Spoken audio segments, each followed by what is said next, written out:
Hi, everybody. Welcome to Paladin Talk number 4. And today we have Major Eboni Nash, one of the outstanding members of the Sacred Order of Paladins. If you don't know what the Sacred Order of Paladins is, it is an order within the Corellian tradition and is also a pan-pagan order out there to help all the seeds. So you don't have to be a Corellian to join. There are a lot of us out there.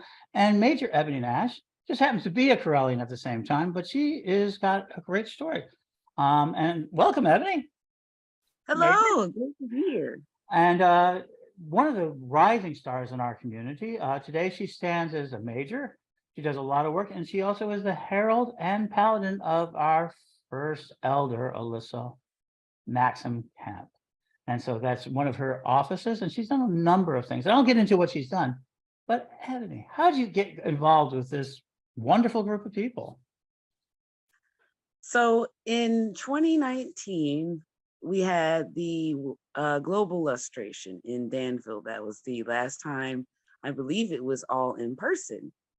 And I finally got to meet a lot of people who I know now, including you as well, Sir Ed. And during that particular lustration, General Liz of the Paladins, as well as you, both gave speeches about the Order of Paladins.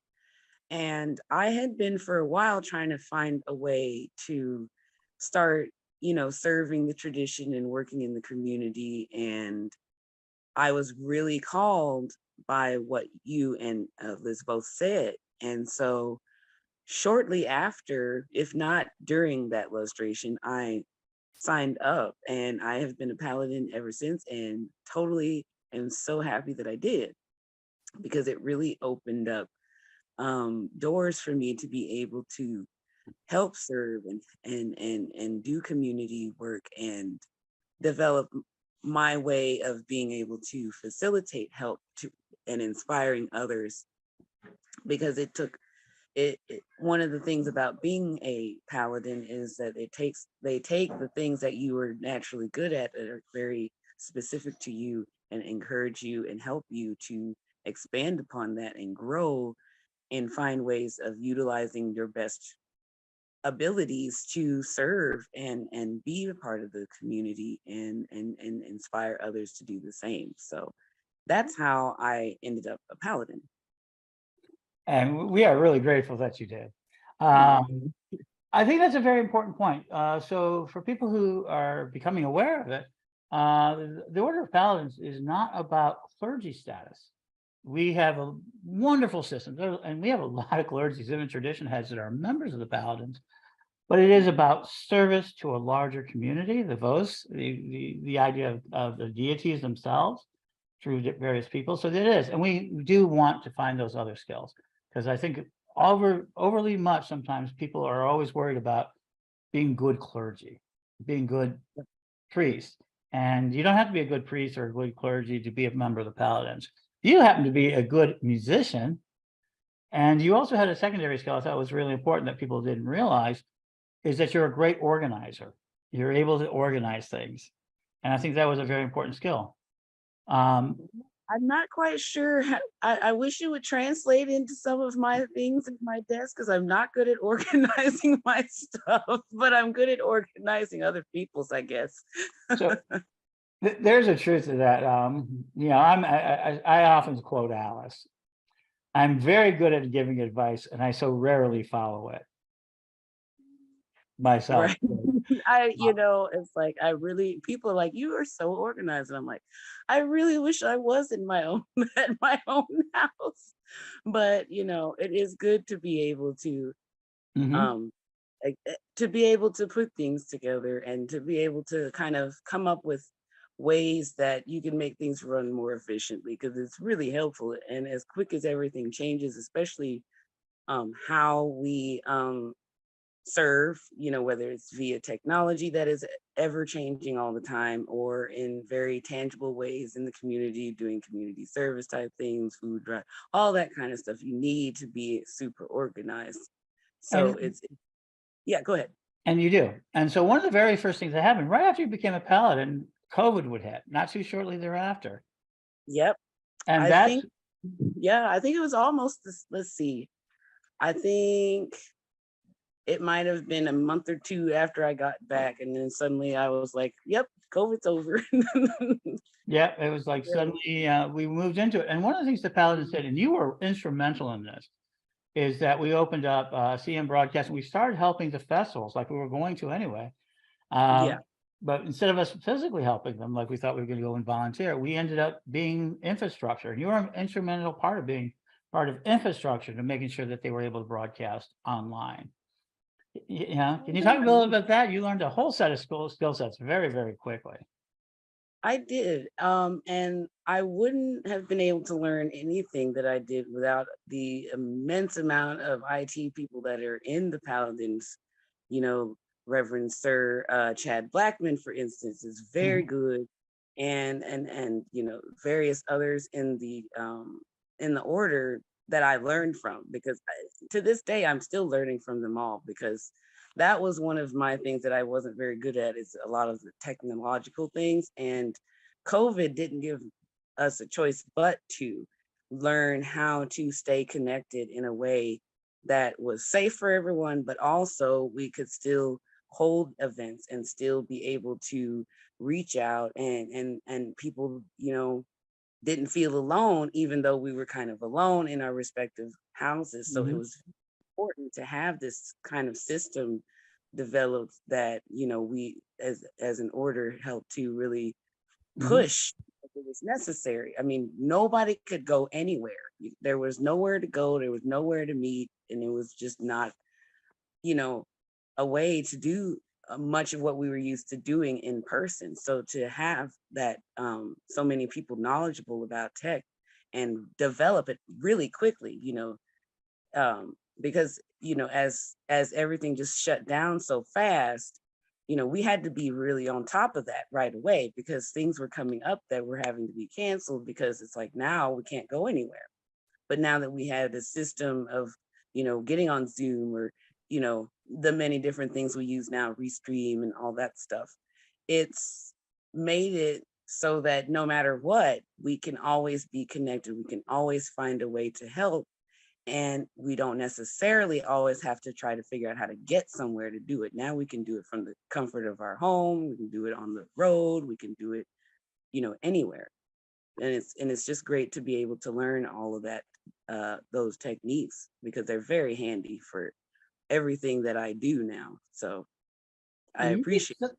And you did something very over the last, if people don't know, the Paladins were essential infrastructure for more than a dozen festivals and events that people don't know. And a lot of times they didn't know we were there. We just kind of did it in the background because that's what we do.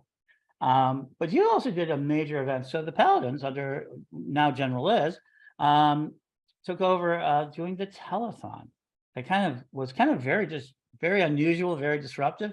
And you were a central part of it, especially with having to handle the legalities and the sort of energy of musicians and getting this like wonderful concert put together where you were a wonderful VJ along with Sir Cloud, Sir Rich, known as also as Cloud the Rapper, and many other things. So can you talk about that experience? That was like a really hard experience. I know it was. It was pretty tough. That was the biggest thing I'd ever had to put together. I mean, my part for me was just, a very big task. And I appreciate that everyone was so confident, but at the beginning I was like, oh my God, how am I going to do this? Because as much as I do know a lot of people in the community, I didn't know a lot of the musicians well enough, or I didn't personally feel comfortable enough to be like, hey, you want to do this? Hey, you want to do that? So I thank Cloud for, being on my team, because he knew a lot of these people. I mean, now I've gotten to know more, obviously, through that whole process, but I was happy that he was able to contact some of these folks, because I was a little nervous. But and then of course the legalities of, having to do, forms and all that type of stuff, which is very important. Um, that's part of why one of my things when I do go back to school is minoring in music business, so that I have a little bit more knowledge in that aspect, because it's important as well, so that maybe there won't be so many issues with that next time. Because I certainly understand both sides of it, and it's difficult, when you're organizing a a big event like a 6 hour musical event, for the An telethon. extravaganza of music. I mean, all kinds of good stuff. I mean, Mhm.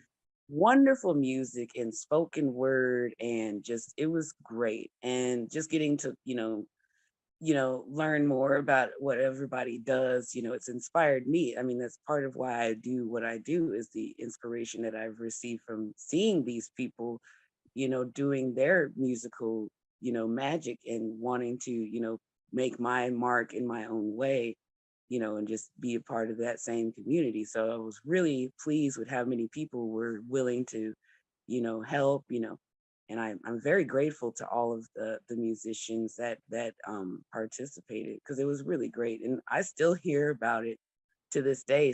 People are just like, that concert, man. I'm like, oh wow, you're still talking about it. Oh, I think they're So gonna talk about it for a while, and because of some of the legalities, we haven't rebroadcast it, because it was kind of a unique event.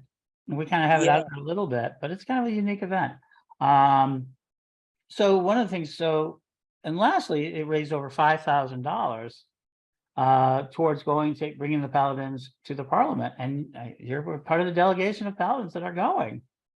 indeed. And I would like to thank everyone who Mhm, did donate, and everyone that thought of to help me to be able to go, because this I've never been to Parliament before. I wanted to go when Toronto happened, but that just didn't pan out at that time. And then, of mhm, course, we've had the issues with, COVID and all of that mhm. wonderfulness. And so it, didn't happen in person for a little bit. So I'm very excited that I'm going to get to go. And I love Chicago. I've been to Chicago many a time. So it's nice to be able to Favorite go back. city. Yeah. It's my favorite city, it's my home city. It's, Um, oh, I was born and raised, I'm a Chicagoan through and through. I Um, know that's right. huh? Oh, yeah. It gives you when I travel, people who know accents always can pinpoint my accent like that fast. Hmm. Yeah. And and I so, get the same thing. They're like, "You're from the South, aren't you?" I'm like, "Maybe." maybe. Um, so so you're gonna go to the parliament, which is gonna be a contingency, and, as we know that we work with the parliament as much as we can. We're gonna have a lot of fun. We're also gonna be doing committed work.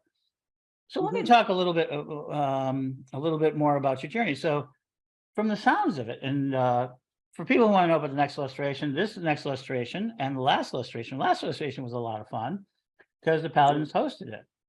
yes, it And was. we named every leadership of the council. We did this really formal piece. If you haven't seen it, you should go out and see it. It's on Facebook at Magic TV, where we named everybody. We gave everybody's Mhm. titles from the lowest title to the highest title of all of our clergy and members. And that was a mind blow. It took us over an hour. Yeah, it was a long Yeah. time. And so you were very involved with that. So you've been very involved.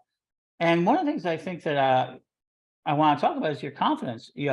Has it helped you with your confidence? You talk about skill sets, and we love teaching people skills, but also your confidence has grown so much in yourself. I've seen it's been very transformational to see you grow from being somebody who is on the sidelines and really want to be involved to being a major leader. I mean, I feel like you're one of the emerging leaders that we have out in the community today.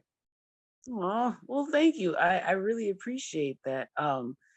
You are not the first person, right? Like I swear, in the past couple of weeks, I've heard this very statement about me and confidence, and I don't know. I guess that's what it is. But I feel more comfortable in my own skin for once. And as I'm learning more about myself and what I want to do and how I want to serve and what my, clergy path will look like, I find myself more comfortable in being able to say, this is what I want to do. This is how I want to do it. And the more that I learn things and the more that I learn from everyone, the more I feel like I'm better able to do more, because at the end of the day, that's what it is doing the work, and that's all that I want to do is the work. And so the more that I am able to embrace who I am and where I'm going, and not feel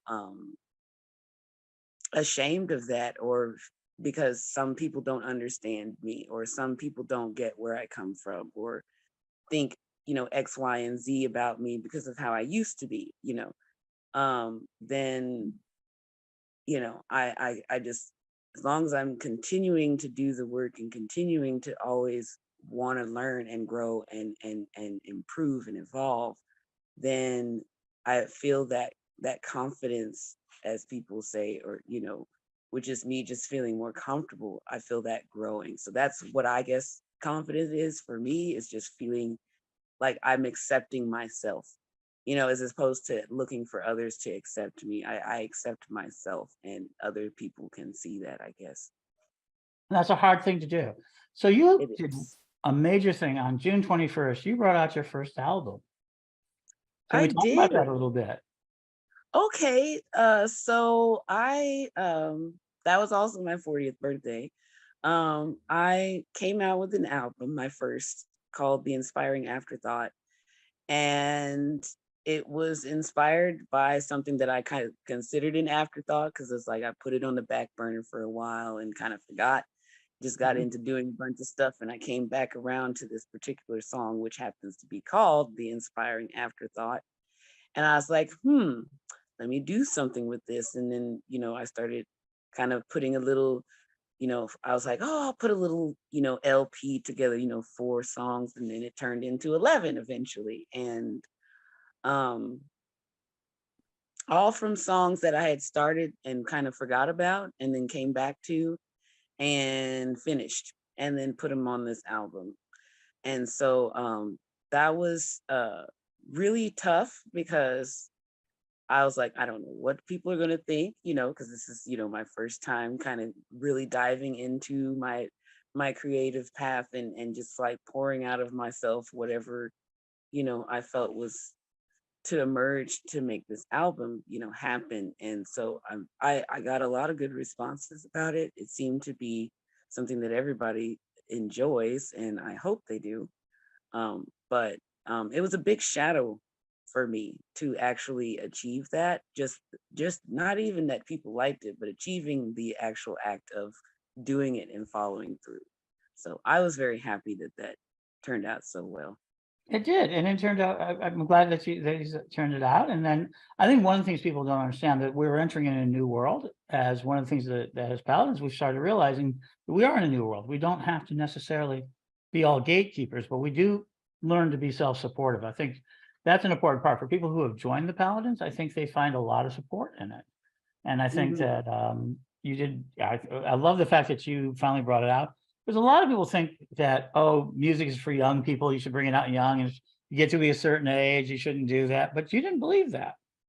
No, and I still don't believe that. As a matter of fact, in my class that I had taught music and magic, the divine melodic connection, I spoke about how music is for everybody. And it doesn't matter your age, doesn't matter Mhm, if you went to school for music, everybody should have it in their life in some way, shape, or form if they want. mhm. Um, Age really doesn't mean anything when it comes to music. True, genuine, authentic, moving music is timeless and it's ageless. So, therefore, the passion for such should also be timeless and ageless. I think that's So, an absolute all truth. means, by all means, if you're 75 and you're like, I want to pick up an instrument right now, go right ahead, do it. Why not? And it's tough. I'm It finally. is tough. It's tough, but hey, you never say that. I mean, there's people at that age group going to college and getting degrees and getting master's degrees. Why not pick an instrument up? I'm trying to work on a song right now that I've had in my head for years, and it's hard to get it on paper and get it just right. It is. And that, that's, I struggle with that. I'm just like, I have to learn when Mhm. I get to a certain point of frustration to just put it down, because I'm like, it's not going to be perfect. I mean, it's not going to be perfect. Just put it down. You come back later. It's going to be okay. And now But you're going to go back to school. yes, I am putting Mhm. in the universe that I am going to navigate this one particular last problem so that I can get my transcript. But I've already been accepted to a school University of Maine, Augusta. My major will be Bachelor in Music for Contemporary and Popular Music, emphasis in sonic arts with a minor in music business. Terrific. And anyone can help. Let the universe help her out and get her where she needs for it. And if you want to find out, contact her directly. So one last thought. One last thought of this. So where do you think you're going? What would you like to go next? I mean, other than you're going in for music and you're working your way through third degree, I expect in a couple of months, you'll have completed that task. Won't be too long now. I just turned in lesson 9, so I won't be long now. Where do I want to go? We know more music.